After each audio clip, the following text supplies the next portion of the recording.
currently at San Francisco International Airport.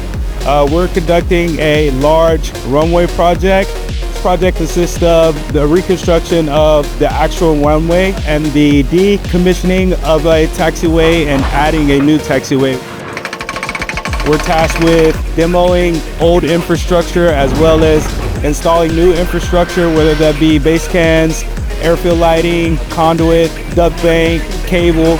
We're partnered with Granite Construction on this project, as well as Bass Electric as a subcontractor for Royal.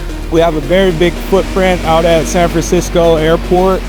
We've been here for many, many years, and as the airport grows, so do we.